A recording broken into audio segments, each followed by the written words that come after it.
Abra a tua Bíblia, por favor, em Deuteronômio, capítulo de número 7, lá no Velho Testamento. Deuteronômio, capítulo 7, versículo 21, diz assim a minha tradução: Não fiquem apavorados diante deles, porque o Senhor, o seu Deus, está no meio de vocês, Deus grande e temível. Assente-se, por favor.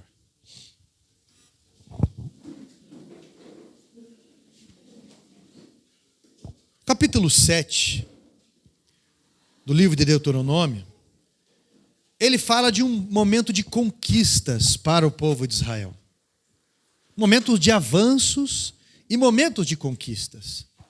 Se você quiser conquistar algo, se você quiser avançar em algo, você precisa entender que existem condições para isso.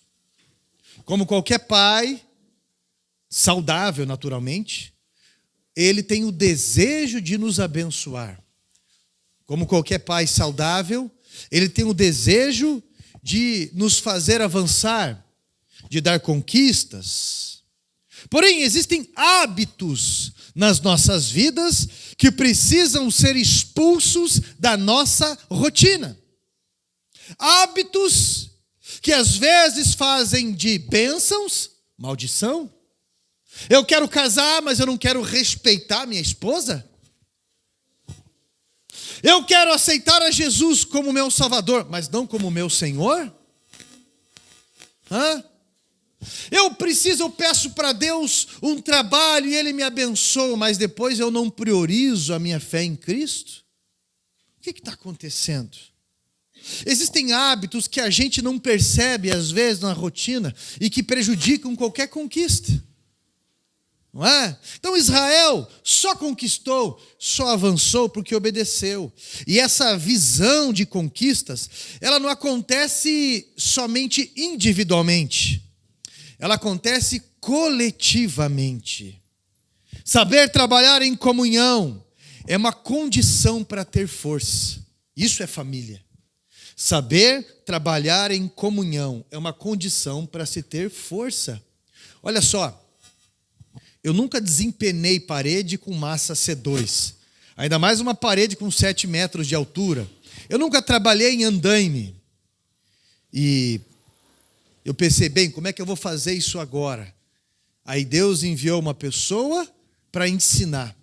Deus enviou outras pessoas para ajudar. O Vinícius, que está aqui também, está ali na sonoplastia. O Vinícius nunca fez isso. E ele ficou fielmente 2 semanas me ajudando ali. O irmão Cleverson é mestre de obras, ele já sabe fazer. Já tinha desempenado parede com C2 ou não? Já? Ele já sabe, então ele ajudou a praticidade dele. Mas é uma bênção, é uma conquista. Só que eu não consigo sozinho. Até porque não é para mim, é a igreja de Cristo. Mas a comunhão dá força.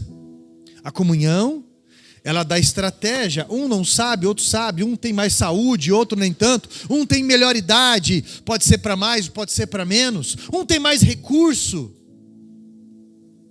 E isso é importante. Saber trabalhar em comunhão é uma condição para se ter força. Você não conquista sendo fraco. Você não conquista sendo mimizento. Você não conquista nada, meu irmão, não tendo comunhão. Na área da conquista, presta bem atenção, na área da conquista, a autocomiseração é um dos maiores inimigos que se pode ter. Você sabe o que é autocomiseração? Ai, que dó de mim. Isso é autocomiseração. Se você quer conquistar algo na tua vida, se você tem um objetivo na tua vida, se você quer trazer uma vida sólida para a tua família e você começa com autocomiseração, ai, que dó de mim. Às vezes as pessoas até elas têm uma compaixão de você e elas falam, puxa, que dó de você, né, marido? Puxa, que dó de você, né, esposa? Você está fazendo tanto, você sofre tanto, puxa. Isso é bem entendível a respeito. Porém, você tem que tomar muito cuidado. Até onde você deixa entrar isso dentro de você, porque se você começar com autocomiseração, isso tira toda a tua valentia. Toda a tua valentia em melhorar. Outra coisa, o egoísmo é uma traição. se você quiser conquistar alguma coisa. Viver uma individualidade, onde se deveria viver uma comunhão, é uma traição. Porque o egoísmo, ele não é autovalorização como algumas pessoas pensam. O egoísmo, meu irmão, ele impede a comunhão. Muitas pessoas não entendem que pequenos favores são pequenas chaves que abrem grandes portas na nossa vida. Um outro hábito que eu quero que você entenda, estou dando uma introdução. Fazer aliança com os inimigos de Deus é a pior besteira. O egoísmo é inimigo de Deus. A autocomiseração também. Eu preciso que você entenda. Há pessoas com muitas bênçãos represadas na vida por conta de alianças nocivas. Alianças que geraram maus hábitos. Deus disse a Israel para que eles não fizessem de forma alguma aliança com esses 7 povos. Se você ler o capítulo 7 do livro de Deuteronômio, existiam ali 7 povos que chegaram no limite dos erros com Deus. Deus já havia dado oportunidades extremas a eles, mas Deus também dá um limite. Ainda mais quando se trata das coisas que fazem com crianças. Havia um povo, pra você ter uma ideia, que eles pegavam o filho mais velho e eles trancafiavam esses filhos mais velhos e eles colocavam fogo no lugar onde os filhos estavam. Os filhos eram queimados vivos ali. Enquanto eles gritavam apavorados, os pais estavam em êxtase ao redor, achando que aquilo era sacrifício a um deus, e na verdade era um demônio, chamado Moloque. Uma criança consagrada a Moloque era chamada de Moleque. Um demônio. Só para você ter uma ideia.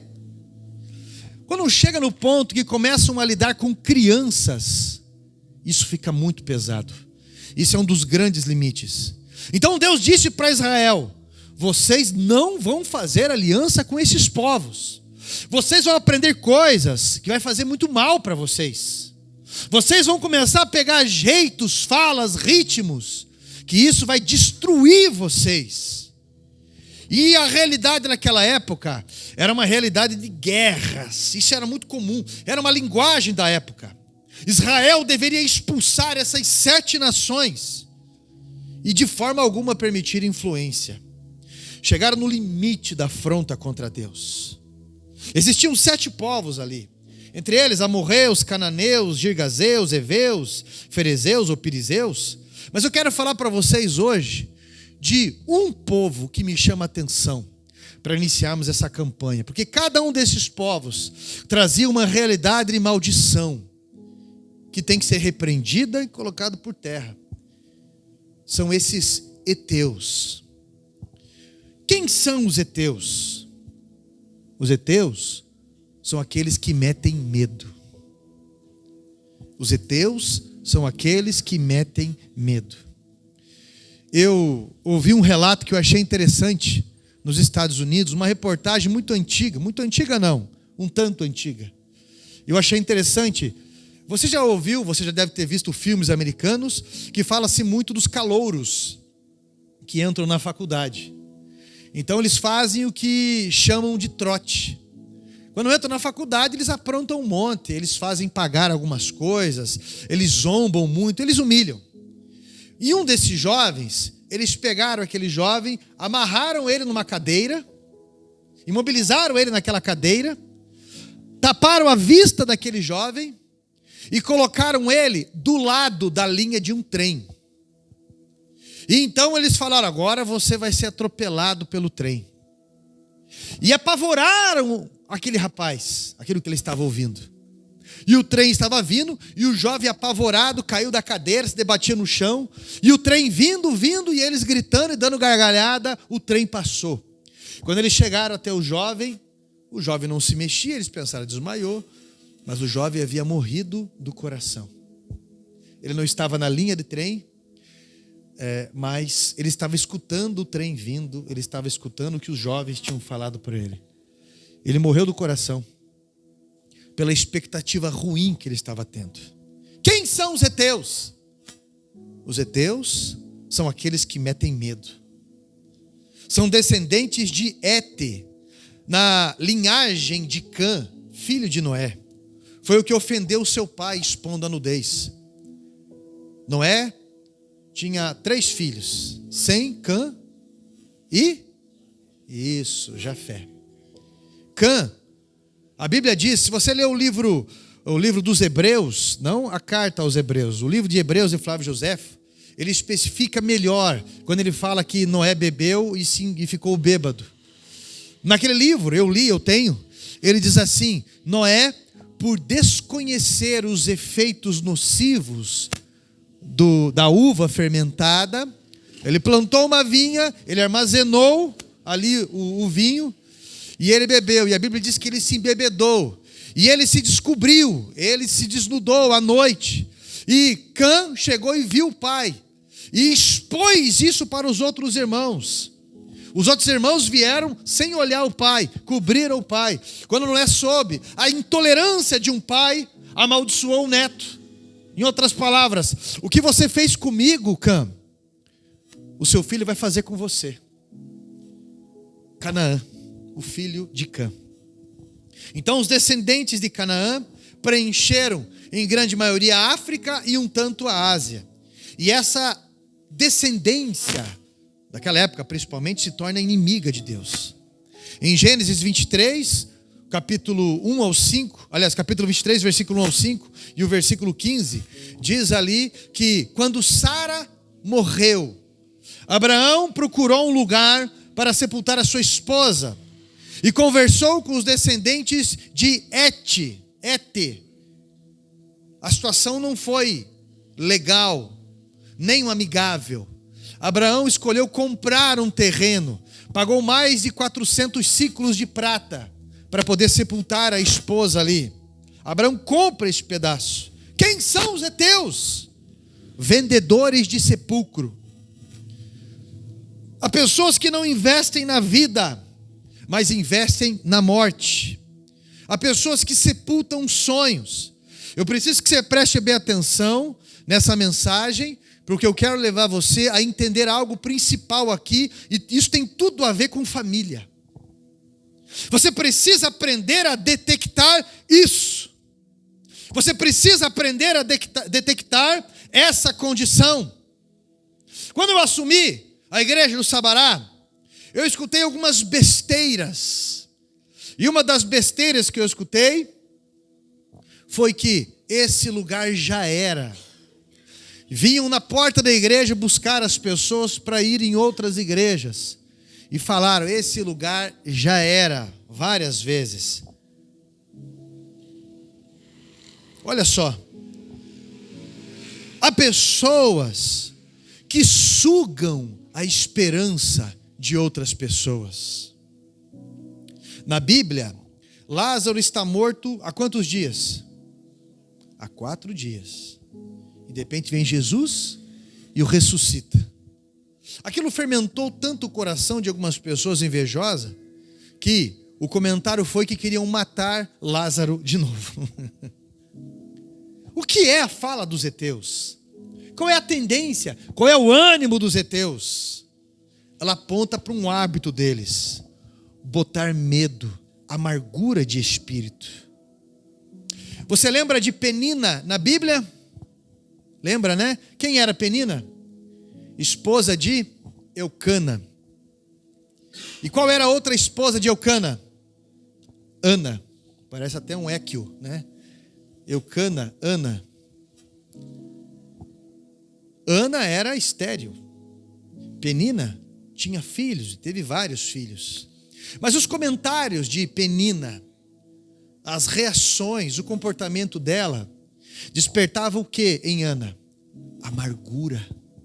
Ela mesma confessou isso ao sacerdote ali, quando ela orava, ela gemia com os lábios. Ela mesma dizia que ela estava com amargura de alma. Por quê? Porque aquilo que você escuta pode minar a tua vida, pode acabar com você. Olha só.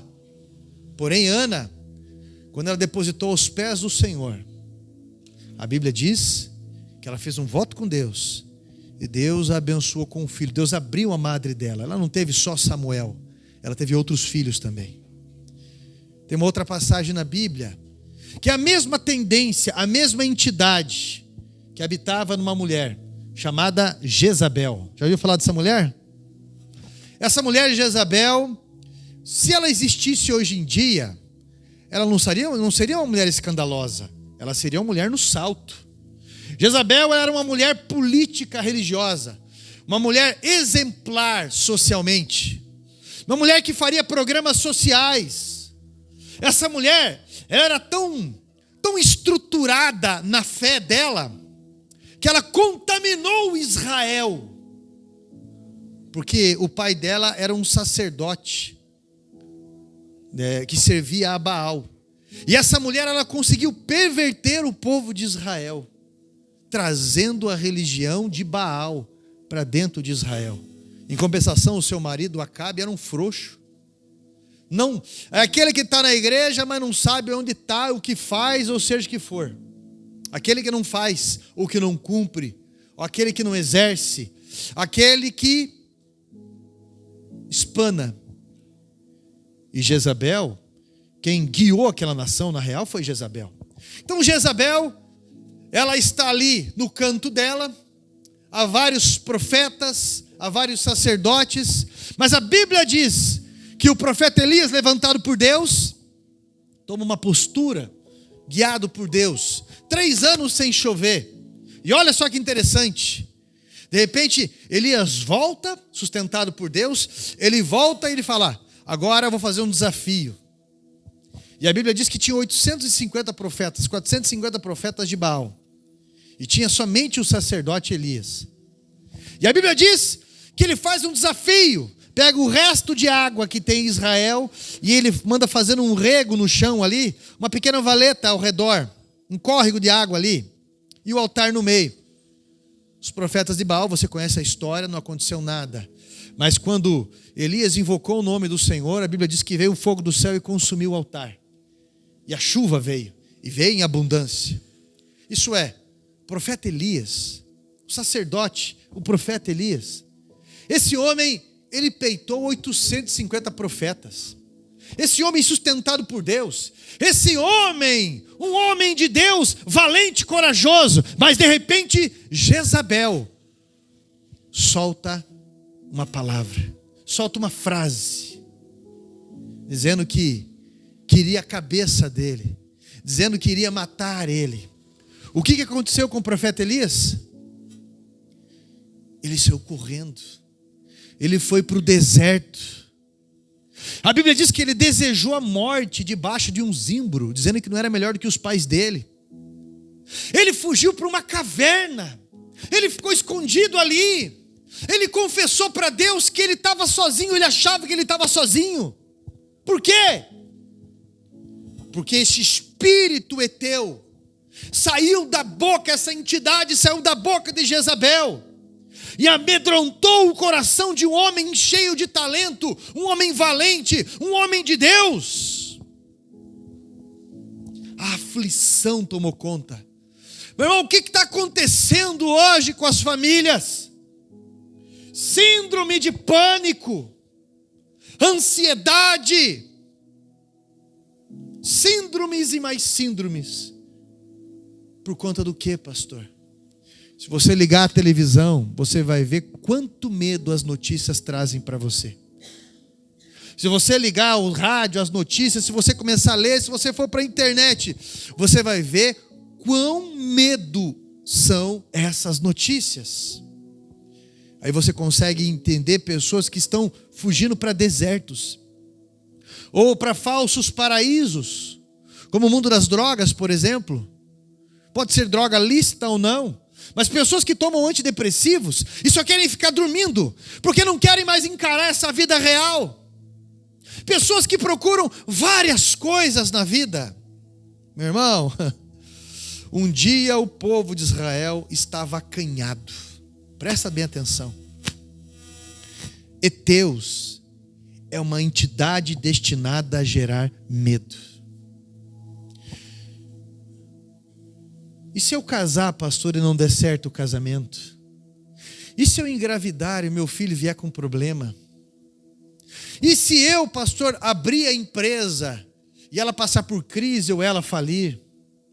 E se eu aceitar Jesus, descer as águas do batismo, e depois eu errar, eu desviar, ou sei lá o quê? E se eu for fazer isso e não der tão certo?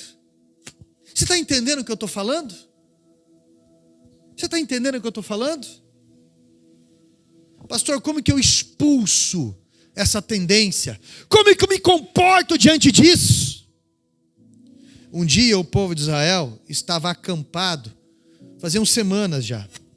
O exército de Israel estava acampado com medo. Com medo da fala de um homem chamado Golias. A tradução que eu li, bíblica, a Bíblia Thompson, ela vai falar que Golias tinha 2,90 metros de altura. Um soldado bem estruturado. Um soldado filisteu. E ele chegava de momento em momento para todos aqueles soldados e falava: e aí? Não tem homem de verdade para me enfrentar aqui? E aí? Zombava deles. E aquele povo, se pudesse, aquele exército que teoricamente estavam ali para morrer pela nação se precisasse, se pudesse, aqueles homens se enfiavam debaixo da terra de novo, de medo. Até que um rapazinho que não tinha estrutura para ser soldado, menor de idade, um galizezinho com cabelo vermelho, foi levar marmita para os seus irmãos. Quando ele chega lá, você conhece a história, quem que é esse camarada que está falando aí? Esse é Golias. Ninguém vai peitar esse cara, não? Você veio aqui tirar sarro de nós, Davi? Foi o que Eliabe disse. Você está tirando com a nossa cara, rapaz? Não, esse aqui é um incircunciso. Isso é, Davi, em vez de aceitar aquelas palavras de medo, aquelas palavras de maldição, porque um foi convencendo o outro naquelas palavras de maldição, já era. Davi estava com a palavra de Deus cravada dentro de si. Davi falou: não, nós temos que enfrentar esse homem. Rapaz, vai falar com o rei. Aí vem a burocracia. Ele foi falar com o rei. Você tem certeza? Quando uma ovelha está sendo ameaçada, eu já enfrentei urso sozinho, eu já enfrentei leão para defender a ovelha do meu pai. O rei colocou a armadura nele, não serviu, ele pegou 5 pedras. Por que 5 pedras? Porque Golias, tinha mais 4 irmãos. Se ele matasse o gigante, ali, os 4 irmãos poderiam vir. Mas então, Davi, ele foi com aquilo que ele tinha, porque ele sabia que não era aquilo que definia uma batalha. Você conhece essa história? E sabe o que eu acho interessante? O que eu acho maravilhoso? Em 1 Samuel 17:44, o gigante olha para ele, o gigante com aquele espírito eteu, olha para ele e fala assim: você vem a mim, eu darei a tua carne às aves do céu, eu darei a tua carne às feras do campo. Aí eu preciso aprender com Davi. Davi olha para ele e fala: você vem a mim com espada, com lança e com escudo, porém eu venho a ti em nome do Senhor dos exércitos, o Deus a quem você afrontou. Você está entendendo? Quando eu ouvi aquela frase daquelas pessoas que estavam falando: esse lugar já era, essa igreja já era. Tinha pessoas aqui, são testemunhas que eu falei isso. Eu levantei o dedo, eu falei: nós vamos levantar uma catedral para Jesus nesse lugar. Foi o que eu disse. E desde então eu aprendi a responder esses gigantes. E desde então eu aprendi a falar com as muralhas, a falar com as montanhas. Desde então eu aprendi a olhar para o medo e falar para o medo: eis-me aqui. Você está entendendo o que eu estou falando? Meu irmão, olha para o livro de Jó. Jó perdeu 10 filhos. Jó perdeu as suas finanças, perdeu os seus pertences. A sua esposa disse uma frase para ele: pragueja, rapaz, amaldiçoa esse Deus, morre. Ela estava confusa também. Mas como se não bastasse, 4 pessoas chegaram perto dele, 3 eram amigos. E a Bíblia diz que ficaram 3 dias parados ali, sem saber o que consolar ou falar para Jó. Então, quando começaram a abrir a boca, sabe o que eles falaram de formas diferentes? Jó, você deve ter pecado, cara. Algum BO você fez, não é possível. Você deve ter algum pecado amocado, alguma coisa você tem, cara. Talvez você não tenha nem percebido, mas a Bíblia fala que um demônio passa para o lado de trás de Jó, e ele fala que arrepia até a espinha, uma força de expressão. Mas Jó, no auge da sua dor, no auge da acusação, no capítulo 19, do versículo 23 ao 25, quando o acusaram, olha as palavras dos heteus. Ele disse assim: quem me dera agora que as minhas palavras fossem escritas, quem me dera fossem gravadas em um livro, e que com pena de ferro e com chumbo para sempre fossem esculpidas na rocha, porque eu sei que o meu Redentor vive e por fim se levantará sobre a terra. No versículo 26 ele diz: e no dia da minha partida eu verei a Deus. Eu verei, não os meus acusadores, mas eu verei a Deus. Há pessoas que dizem: pastor, eu vou morar para fora do país, porque esse país aqui já era. Esse país aqui não adianta. E para todas essas pessoas eu digo: o Brasil, se não é o melhor, é um dos melhores países do mundo. Aí uma pessoa falou: pastor, mas os Estados Unidos? Os Estados Unidos, eles são uma potência economicamente e militarmente. Mas o povo não desfruta da vida. Você é acostumado com filmes. O povo ganha por hora. O povo trabalha 10 horas por dia. Tem 2 feriados no ano. 4 de julho e ação de graças no final do ano. Você está entendendo o que eu estou falando? Ganha em dólar e gasta em dólar. O povo só trabalha porque ganha por hora. Agora aqui você tem SUS. Aqui, meu irmão, tem mais feriado que não sei o quê. Ei, aqui tem aposentadoria, tem INSS. Aqui, meu irmão, você não tem aqueles tornados absurdos, aqueles terremotos absurdos, aquelas partes desérticas absurdas como lá. Aqui é um povo receptivo de verdade. Aqui temos até um temperamento nacional do sul ao norte cabível. O povo que foi para lá, o povo que foi para Portugal, para Espanha, para Grécia, para Inglaterra, que eu conheço, o povo que morou lá quase 20 anos nos Estados Unidos e agora está para cá, inclusive da igreja, eles me falaram: pastor, eles vendem uma propaganda muito boa, mas eles mesmos falam que se eles trabalhassem aqui o quanto eles trabalham lá, e se eles economizassem aqui o quanto economizam lá, estariam muito bem sucedidos. Muito bem. É que o brasileiro, pastor, ele não é patriota.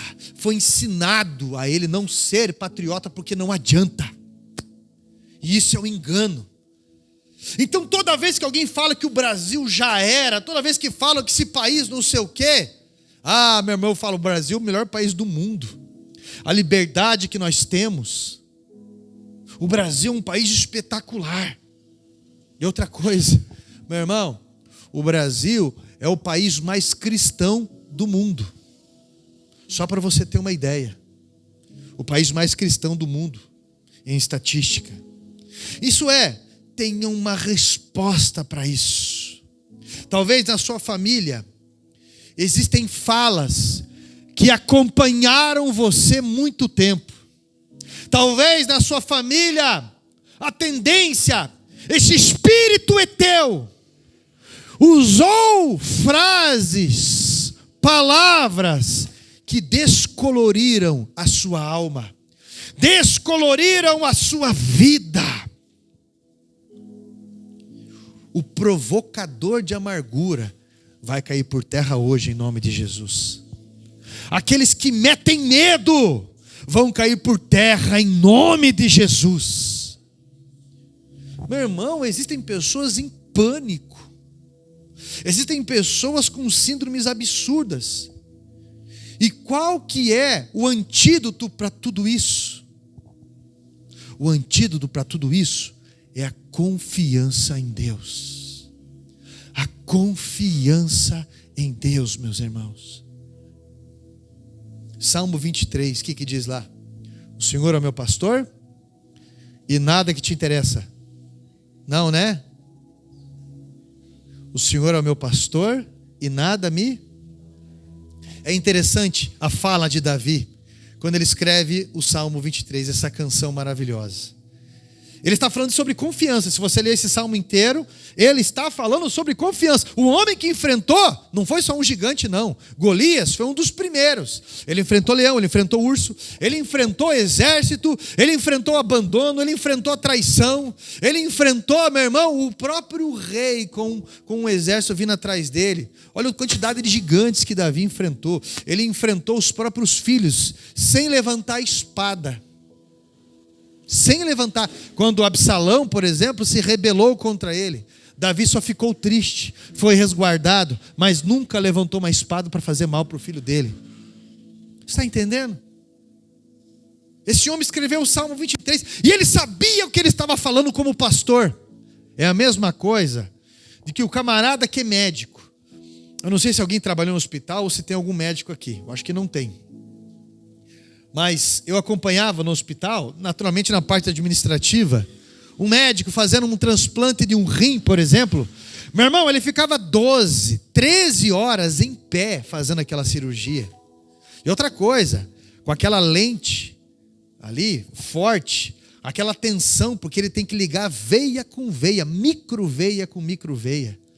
Um rim. E outra coisa, o coração batendo da pessoa. Ele tem que ir administrando aquilo. 12 horas, recebendo alimento por sonda, água por sonda. Quando termina aquilo, o médico está absurdamente exausto. E de repente, ele chega em casa e ele fala: Deus, o Senhor é o meu médico. Ele sabe do que ele está falando. O Senhor é quem cuida da minha vida. O Senhor é o que repara a minha vida. É a mesma coisa de um mestre, um professor, que estuda, que vai nas partes mais minuciosas para identificar a verdade da história, a verdade dos fatos, a verdade seja do que for, para trazer para os seus alunos, para corrigir, para destinar, para orientar. E de repente ele chega em casa exausto e ele ou ela diz: Deus, o Senhor é o meu mestre. O Senhor é o meu professor, sabia do que estava falando. E Davi que enfrentou o leão, Davi que enfrentou o urso, Davi que arriscou a vida por uma ovelha, ele sabia o que ele estava falando. Isso era confiança. Quando ele disse: o Senhor é o meu pastor. O Senhor é o pastor atento. O Senhor é o pastor que me apacenta. Ele fala: nada vai me faltar. O Senhor está me esperando amanhã, eu não preciso ter medo, temerei mal algum, né? Eu não preciso ter medo, eu posso passar pelo vale da sombra e da morte, eu não temerei mal algum. Por quê? Porque o Senhor me consola. O Senhor vai preparar para mim uma mesa na presença daqueles que querem o meu mal. Eles vão ver eu desfrutar da vida enquanto desejam o meu mal. Isso é, o Senhor me protege. Não tem efeito o inferno na minha vida, porque o Senhor tem me guardado, o teu cajado, o teu bordão. O antídoto contra os heteus é a confiança em Deus. E nada mais plausível do que a palavra de Deus dentro da gente. Paulo, no extremo da dor, aprisionado, caluniado, traído, ele escreveu Filipenses 2:10. Olha, eu já passei aperto na vida, rapaz, necessidade. Eu também já tive abundância. Por quê? Porque eu posso todas as coisas nele que me fortalece. Ele me fortalece. Ele me dá graça. Ele me dá sustento. Então a resposta não é: ai, que dó de mim. A resposta não é: ninguém cuida, ninguém me dá atenção, as pessoas falam comigo do jeito. A resposta, meu irmão: Deus me dá sustento, Deus me dá graça, Deus me confiou algo. No teu amanhã Deus te espera. Sabe o que é esse Deus? Sabe o que é essa confiança? Sabe qual é o resultado disso? Conquistas, avanços. Quem apresenta desculpas não apresenta respostas positivas. Quem apresenta desculpas nunca vai apresentar bênçãos. Sabe o que é esse Deus? Sabe o que é ter isso dentro do coração, a resposta contra os heteus? É o Deus que faz multiplicar. Você está entendendo? O Deus que faz multiplicar. Eu vou explicar para você por quê. Jesus conta uma parábola. Ele conta a parábola que um senhor, ele iria para um lugar distante e depois ele voltaria. Então ele chamou servos fiéis. Ele não ia chamar servos negligentes. Ele chamou pessoas em quem ele confiava. E ele confiou porções ali sobre aquelas vidas. Então ele chama um e ele entrega 5 talentos. Ele chama outro, ele entrega... Você conhece a passagem. E para outro ele entrega 1 talento. Aqueles que confiam no seu Senhor, eles pegam 5 e eles dobram isso. Não é? Quando o seu Senhor volta, ele entrega 10. O outro, da mesma forma que recebeu 2, quando o seu Senhor vem, ele entregou 4.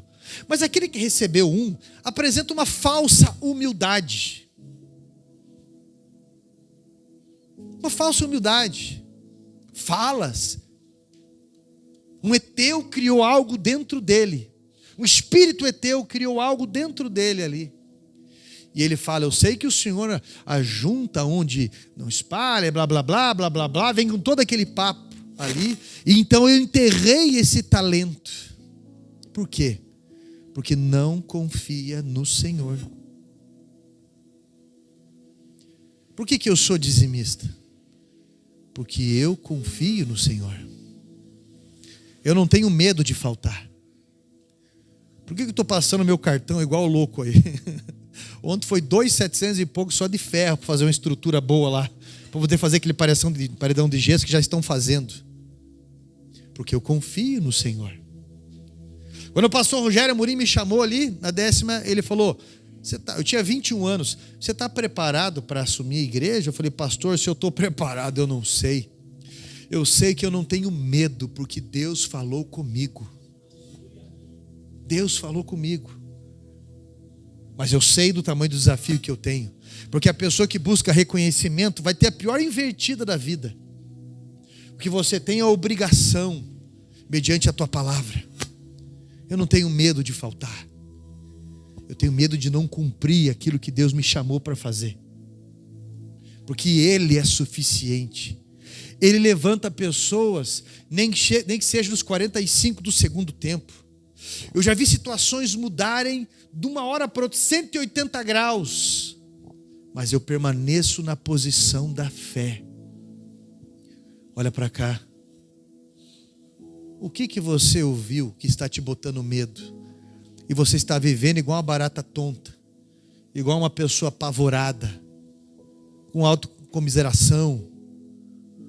Achando que vai ter reparação na internet. Que pessoas vão olhar para você e vão falar que dó de você.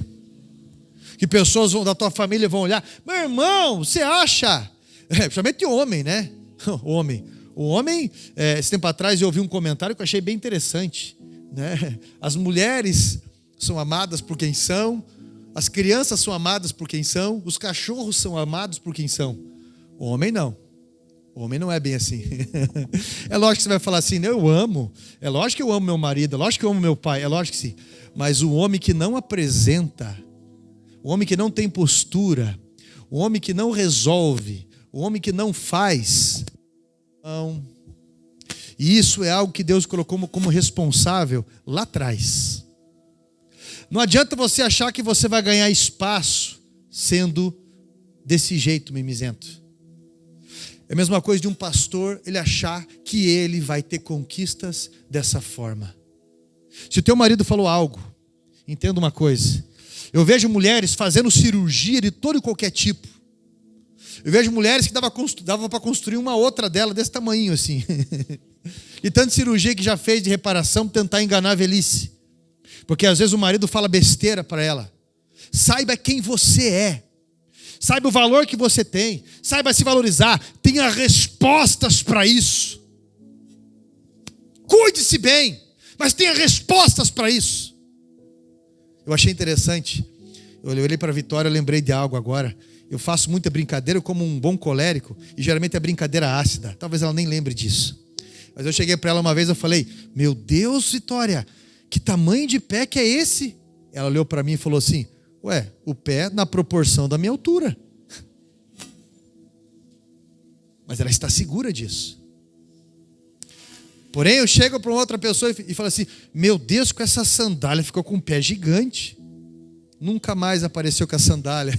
E depois de um tempo falou: pastor, eu nunca mais coloquei aquela sandália. Mas por quê? Por quê? Não, porque você falou que meu pé estava... Ah, pare com isso, pelo amor de Deus, né, meu irmão? Pelo amor de Deus. Então, meu irmão, você tem que aprender a ter essa postura, essa confiança que vai trazer respostas para a vida. Olha para cá. Talvez o teu familiar disse para você lá atrás: por que você não é igual ao teu irmão? Por que você não é igual à tua irmã? Talvez a tua mãe com raiva disse: você é igual ao teu pai, você nunca vai ser ninguém na vida. Você é igual à tua mãe, você nunca vai parar com isso. Talvez você ouviu besteiras na tua vida. Hoje é dia de você colocar por terra isso. Hoje é dia de você colocar a tua família no altar de Deus. Hoje é dia, meu irmão, de você expulsar os heteus. Hoje é dia de você acabar com esse hábito do medo, do pavor. Hoje, como diz uma piazada de Colombo, é dia de chegar de voadeira no inimigo. Hoje, meu irmão, é dia de você ter olho de tigre e não perder isso. Por quê? Porque é assim que você vai ter resultado na tua vida. É fazendo alguma coisa, é se posicionando, é respondendo no mundo espiritual, é se cuidando. Hoje você vai expulsar a tendência dos heteus. A partir de hoje você vai começar essa campanha blindando a sangue do Cordeiro. Por quê? Porque foi assim que Ana fez. Ela estava estéril. E o que ela fez? Ela foi para Deus. Ela foi para Deus. E Deus abriu a madre dela quando ela fez aliança com ele. E Davi, pastor, e Davi? Ele foi em nome do Senhor dos Exércitos. E Pedro foi chamado. Ele poderia ficar fazendo dengo. Já ouviu falar que a água parada dá dengue e crente parado dá dengo? Mas Jesus o chamou, ele foi. E quando Jesus perguntou para ele: você me ama? Pedro respondeu as 3 vezes. E na terceira vez, ele apelou para a divindade de Cristo: o Senhor sabe de todas as coisas, o Senhor sabe que eu te amo. E Jesus falou: então cuida do que é meu, cuida do meu rebanho. Olha o talento que eu te dei, em outras palavras. Quando você era mais novo, você fazia o que você queria. Agora, meu amiguinho, você vai negar a si mesmo, tomar a sua cruz. Você está entendendo? Não tem confiança para estar à frente, para entrar num diaconato. Não tem confiança para descer as águas do batismo, para servir no ministério de louvor. Você não tem tolerância nenhuma para ter comunhão. Você não tem coragem para poder falar de Jesus, nem para a comunhão dos santos. Eu achei legal. Cheguei no altar aqui, a Loren estava tocando. Eu falei para ela: Loren, a próxima a tirar a oferta na igreja vai ser você. Ela: tá bom. Tá bom. E aí eu brinquei com ela. Falei: você vai tirar a oferta. Hoje é o Ivan, mas na próxima vai ser você, Lore. Ela: tá bom. Agora algumas pessoas vão travar. Não são capazes de falar o que Jesus fez na sua vida. Nem que seja por 30 segundos. Nem que seja por 10 segundos. Pessoas gemendo na vida do lado, precisando de uma oração. Não são capazes, por medo de errar, por medo de tropeçar, por medo de seja o que for, de colocar a mão no ombro dessa pessoa e fazer uma oração. E eu vou mais longe: isso não é só covardia, não. Isso é falta de amor, isso é egoísmo. Mas Jesus está chamando você. Jesus está chamando você. Não humanize uma mensagem que é espiritual. Pare de jogar responsabilidade para tua esposa, para o teu marido. Pare de jogar responsabilidade da felicidade para pessoas. Você, meu irmão, vai ser a pessoa destemida da tua família. Você vai dobrar o teu joelho. Deus vai se revelar a essas pessoas. Eu não lembro o nome daquela jovem. Eu não lembro agora, de verdade. Eu estava escutando ela testemunhar, a família dela. Essa jovem, ela foi morar com a família na Suíça. E na Europa a igreja é um museu. E quando ela estava lá, uma jocumeira de primeira, uma missionária, sabe o que ela pensou? Bem, de que forma que eu posso exercer meu cristianismo aqui? E eu achei interessante a estratégia dela. Ela falou assim, ela e Deus, ela falou: Senhor, eu vou começar a interceder pela pessoa mais bagunceira da escola, a pessoa mais difícil da escola. E foi isso que ela começou a fazer. Ela dobrou o joelho, como nós vamos fazer na campanha, e ela começou a interceder por essas pessoas, por essa pessoa mais difícil da escola. Passado, se não me engano, 2 meses, ela, em contato com essa pessoa, o rapaz disse algo para ela. Ele falou assim: sabe o que está acontecendo, uns negócios estranhos comigo? Estou tendo uns sonhos estranhos, uns sonhos que Jesus está vindo, está voltando, uns sonhos que Ele está chamando, e está me dando uma curiosidade de saber a respeito disso. Resultado, aquele rapaz aceitou Jesus, desceu os águas do batismo. Agora esses 2 estavam intercedendo pela segunda pessoa mais complicada da escola. E ela estava testemunhando porque ela já estava no 7º. O plano dela era 10. Agora algumas pessoas pensam assim: ah, pastor, eu não vou nem começar, sabe que tudo dá trabalho, a minha vida é tão corrida. Que mentira descarada. A minha vida é tão corrida. Ah, pastor, sabe, eu não tenho esse chamado missionário, então é um impostor. Você acha que você vai exercer como? Ainda mais hoje em dia, nessa visão capitalista, se a gente pudesse, pagava tudo. Você pagava para não se envolver, pagava para fazerem, pagava para quem pode. Mas você não se envolve.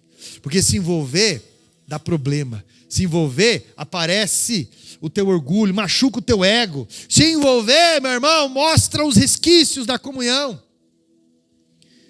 Mas a Bíblia fala que aço com aço que afia. E a comunhão, ela é necessária. Se eu não conseguir conviver com as pessoas aqui, ou com a minha família, lá no céu é que não vai ser. Lá no céu é que não vai ser.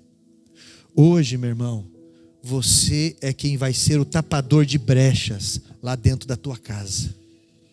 Hoje, alguém precisa ser colocado o nome lá no céu em intercessão.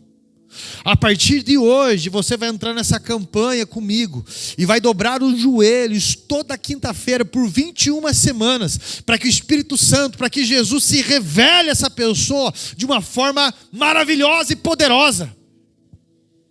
Eu lembro da Dirley, muitos anos intercedendo pelo Vils. Estou agarrado com a mão ali agora no outro, com medo de escapar. E eu lembro um dia que o Vils chegou aqui, eu trouxe uma mensagem do Evangelho de João, capítulo 1, e o Wilson veio aqui na frente e aceitou Jesus, e chorava de lado assim, né, Wilson? Fazia assim com o ombro, né? Escorria lágrima. Aceitou Jesus e não voltou mais para a igreja. Acho que demorou perto de 1 ano, né, Wilson? Mais 1 ano. Ele voltou para a igreja daí, eu não sei o que aconteceu, ficou envergonhado ou sei lá o que, tinha que ruminar tudo aquilo. Mas é que ele vive no tempo dele, é outro fuso horário, né? E ele veio, e é diácono na igreja hoje. Mas quantos anos essa mulher intercedendo por ele? Nós precisamos entender que mães geram filhos aqui. Eu tenho uma barriga até boa, mas eu não tenho útero. Mas cristão gera aqui, ó, no ombro. E você cuida de 100 pessoas, e às vezes dessas 100 pessoas vinga 10, vinga 5. Mas uma alma vale mais do que o mundo inteiro. E é assim que essa comunhão vai trazendo crescimento, envolvimento, santidade, consciência. De alguma forma, Deus quer usar você como reparador de brechas e vai se revelar a alguém. E você vai gerar alguém aqui. Entendeu? Quando os dores de parto chegarem, é porque está chegando a hora. quando a situação encurrala mais, é porque está chegando a hora. Mas você tem que aprender a calar os heteus. Você tem que aprender a colocar por terra a frase dos heteus, porque essas frases trazem desânimo, trazem pânico, trazem tristeza, trazem derrota. Pastores que eu vi falando, isso aí não é para mim mais não, pastor. Teve um pastor que assumiu a quadrangular aqui no Sabará, e quando eu encontrei com ele, depois de muitos anos, ele falou para mim bem assim, eu fechei a igreja e eu disse, esse lugar não vai para frente não. Eu trouxe ele para pregar aqui, e ele confessou isso, pastor Ivo. Ele disse isso em 90 e alguma coisa. Eu falei, vai, no nome de Jesus. E nós vamos ter um coral abençoado cantando. E nós vamos ter um ministério de louvor ainda cada vez mais evolutivo, como nós estamos nos desenvolvendo. Nesse lugar vai ter muitos missionários, muitas famílias restauradas. Você está entendendo o que eu estou falando? É assim que tem que ser. Hoje vai cair por terra esse espírito eteu. Hoje vai cair por terra. O que foi falado na tua vida?